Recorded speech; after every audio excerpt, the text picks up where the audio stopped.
अस्सलाम वालेकुम my YouTube family. कैसे हैं आप सब? उम्मीद है सब ठीक ठाक होंगे। यहाँ पे अल्लाह का लाख लाख शुक्र है, बारिश हुई थी। ये एक दो दिन पीछे का व्लॉग है, जब बारिश हुई थी रात को और मौसम अच्छा खासा हो गया था, मतलब बहुत प्यारा मौसम हो गया था। और बस यहाँ पे मैं सुबह सुबह उठी हूँ और घर की हालत बुरी है। यहाँ पे आप लोग देख सकते हैं कितनी बुरी हालत है ना घर की। तो खैर बस काम तो ज़िंदगी के साथ साथ चलते रहते हैं।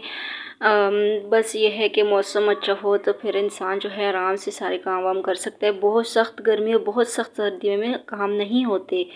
तो बस घंटा डेढ़ लगा के मैंने घर की क्लीनिंग वगैरह की। आटा ख़त्म था, आटा मैंने जो है वो गूँध के रखा। किचन विचन साफ़ किया और मोबाइल मैंने बिल्कुल नहीं उठाया, वीडियो बिल्कुल भी शूट नहीं की मैंने, क्योंकि हिम्मत ही नहीं थी साथ साथ शूटिंग करूँ और साथ साथ काम करूँ ना। तो बस मैंने मशीन लगाई हुई थी, साथ ही थोड़े से कपड़े थे, मैंने कहा मैं इनको भी वॉश कर देती हूँ, क्योंकि फिर जमा हो जाते हैं, बहुत ज़्यादा ढेरों ढेर जमा हो जाए ना तो फिर प्रेस करना बहुत ही ज़्यादा मुश्किल होता है। तो मैंने कहा चलो साथ साथ काम में लगी हुई हूँ। इंसान जब काम में लग जाता है तो बड़ा ही एक्टिव हो जाता है ना, फिर हाथ के हाथ सारे काम हो जाते हैं। लेकिन अगर सुस्ती आ जाए ना फिर कुछ भी नहीं होता। यहाँ पे मैं अपनी ये जो मेरी मनी प्लांट की बेल थी ना, इसको देखने आई थी। इस बेचारी की भी रात को जब तूफ़ान आया ना, हवाएं चली तो वो शामत आ गई। इसके छोटे छोटे नन्हे मुन्ने पत्ते ना गिर गए थे, तो मेरा इतना दिल खफा था। मैंने कहा मैं इसको उठा के बरामदे में रखूँगी। और इसके छोटे छोटे पत्ते भी मैंने ऐसे ही लगा दिए थे ना। मैंने कहा इनको मैं अभी, कि मेरा दिल नहीं कर रहा था इनको ना गिराने को। मैंने कहा चलो लगते नहीं लगते, इधर साथ ही में लगा देती हूँ ना इनको भी। तो बस ये उसके बाद फिर जनाब मैं क्लीनिंग वगैरह में लगी हुई थी। और ये ब्रश जो है ना काफ़ी ज़्यादा गंदे हो रहे थे। मैंने कहा चलो इनकी मैं सफाई करती हूँ, क्योंकि ज़ाहिर दांत जो है इनसे साफ़ करते हैं तो फिर जरासीम दांतों के ज़रिए ना जो है फिर जिस्म में दाखिल होने का ख़तरा है। तो मैंने कहा चलो इनको मैं ना साफ़ करती हूँ। तो मैंने सिरका लिया है और इनको पानी में डिप करके मैंने रख दिया है सबको। तो सिरका इसके अंदर मैंने हाफ़ चम्मच डाल दिया है। और साथ में हस्बैंड ने लाए थे एप्पल, और आजकल वो ना एक टोटका कर रहे हैं। उनके लेग्स में बहुत ज़्यादा दर्द होता है, तो आप लोगों के भी अगर टांगों में दर्द होता है तो आप लोगों को मैं ये बताऊंगी टोटका, आप लोग ज़रूर कीजिएगा। और मैंने नमाज़ पढ़ी, जुमे का दिन था, तो नमाज़ पढ़ के उसके बाद मैं यहाँ पे केक बनाने लग गई, क्योंकि बहुत ज़्यादा दिल कर रहा था कि अपने हाथ का केक खाने को। और आप लोग सोचते होंगे कि हर वीडियो में केक ही बनाती रहती है। तो जनाब केक असल में मैं आप लोगों को बनाना नहीं सिखाती, बल्कि मैं ख़ुद सीख रही हूँ, मैं ख़ुद तजर्बा कर रही हूँ। जब जब मैं केक बनाती हूँ ना तो कोई नई चीज़ मैं सीखती हूँ। तो बस मेरा शौक़ है केक बनाने का, बेकिंग का, तो इस वजह से मैं बनाती रहती हूँ। और मैं ना अपनी रूटीन आप लोगों के साथ शेयर करती हूँ, जो है रेसिपीज़ तो शेयर नहीं करती, रूटीन शेयर करती हूँ। और बस साथ साथ जो टिप्स एंड ट्रिक्स होती हैं, जो फ़ायदेमंद चीज़ें होती, बातें होती, वो मैं आप लोगों को बताती रहती हूँ ना।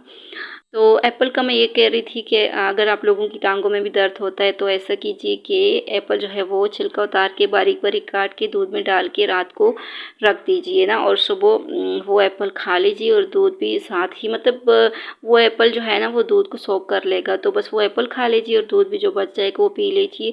1 हफ्ते तक ये टोटका करें, आपकी टांगों का दर्द ना बिल्कुल बिल्कुल ख़त्म हो जाएगा। तो यहाँ पे बस मैं मोल्ड जो लेके आई थी नहीं, उसको मैं ट्राई कर रही थी। मैंने कहा चलो मैं अभी केक बना के देखती हूँ कि कैसा बनता है। तो बस बैटर मैंने उसी तरीके से रेडी की जैसे मैं करती हूँ, आप लोगों के साथ शेयर कर चुकी हूँ कई दफ़ा। तो यहाँ पे मोल्ड को ना मैंने थोड़ा-सा ग्रीस किया और उसके अंदर मैंने मैदा छिड़क दिया और ये सारा बैटर इसके अंदर डाल दिया। और जो बच गया था वो भी ना चम्मच के साथ ऐसे साफ़ करके मैंने डाल दिया था मोल्ड के अंदर। और पतीला जो है वो मैंने प्री हीट होने के लिए रखा हुआ था। तो बस इसको उठा के ना पतीले के अंदर मैं रख दूँगी। और तकरीबन ये हाफ़ घंटा या फिर 40 मिनट में ये बिल्कुल केक मेरा रेडी हो गया था। और यहाँ पे जो मैदा बच गया था इसको मैं डाल रही थी जार के अंदर, टिफ़िन के अंदर। तो ये ना जैसे ही मैं डालती होती हूँ ना आटा या मैदा वगैरह, तो ये शॉपर के अंदर ऐसे लगा हुआ रह जाता है, कितना ज़्यादा ये ज़ाया हो जाता है। तो मैंने ऊपर से शॉपर को काट दिया और फिर बहुत ही आसानी के साथ ये सारा मैदा जो है वो मैंने टिफ़िन में डाल दिया था। और वैसे भी जिस शॉपर में आटा वगैरह हो तो फिर तो उसको वेस्ट ही करना पड़ता है, तो बस शॉपर मैंने फेंक दिया था। और ये भी एक टिप थी आप लोगों के लिए। तो आप लोग हमारी वीडियो को गौर से देखा करें, सुना करें और लाइक, शेयर और सब्सक्राइब ज़रूर कीजिए। बहुत से लोग हैं जो सब्सक्राइब किए बगैर देखते हैं, तो प्लीज़ कंजूसी मत करें और लाइक डन कर दिया करें। बहुत ज़्यादा मेहनत लगती है वीडियो बनाने में, और जो हमें लाइक डन करते हैं उनके लिए ये मेरे इब्बात का, मेरे प्यारे प्यारे बेटे का हार्ट कह रहा था मम्मा आपके सब्सक्राइबर के लिए ये प्यारा सा हार्ट है ना। और अच्छा, मैं आप लोगों को बताऊँ, जो मैंने केक बनाया ना उसके अंदर मैंने जो एग डाला है ना उसमें 2 जर्दियाँ थी। तो मैं हस्बैंड से कह रही थी इस एग के अंदर ना 2 जर्दियाँ थी, तो का था भी साइज़ में काफ़ी बड़ा था। तो वो मुझे कह रहे थे ये मुर्गी का नहीं है, ये मुर्गे का है ना। तो मैं हँस रही थी, मैंने कहा मुर्गा कहाँ अंडे देता है। तो वो इतने सीरियस होके मुझे कहते हैं नहीं ना, मैं तुम्हें सही कह रहा हूँ, इसमें 2 जर्दियाँ थी और ये मुर्गे का अंडा था। तो मैंने कहा चलो, मुझे तो यकीन नहीं आ रहा, मैं अपने व्यूअर्स से पूछूंगी, अपनी फैमिली से पूछूंगी, मुझे बताएं क्या मुर्गा अंडे देता है। तो मुझे तो यकीन नहीं आ रहा था। मैंने कहा आप मुझे बेवकूफ़ बना रहे हैं ना। लेकिन वो इतने सीरियस होके मुझे कह रहे थे, मैंने कहा चलो मैं पूछूंगी इंशाल्लाह। तो आप लोगों ने मुझे कमेंट करके बताना है क्या मुर्गा अंडे देता है या नहीं देता। तो कहते हैं नहीं, साल में 1 दफ़ा तो मुर्गा अंडे देता है।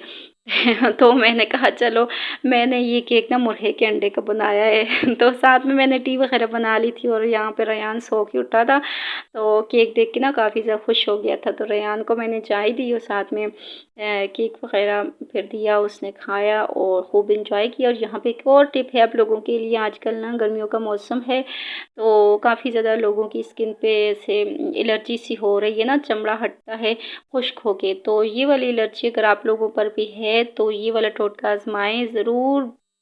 2 दिनों में बिल्कुल ठीक हो जाएगी। पानी लें और पानी के अंदर हल्दी डालें, उसको मिक्स करें और आइस क्यूब, ये मेरा ट्रे जो है टूट गया था, मैंने कहा चलो इसी को यूज़ करती हूँ। 4 क्यूब्स जो है मेरे लिए काफ़ी होंगे, तो बस मिक्स करके मैं इसमें डाल के तो इसको रख दूँगी। और ये क्यूब्स जो है ना, ये आपने अपने फेस पे ऐसे रगड़ने हैं तो आइसिंग भी हो जाएगी और स्किन के जो भी मसाइल हैं, एलर्जी वगैरह है, सब वो ना ख़त्म हो जाएंगे।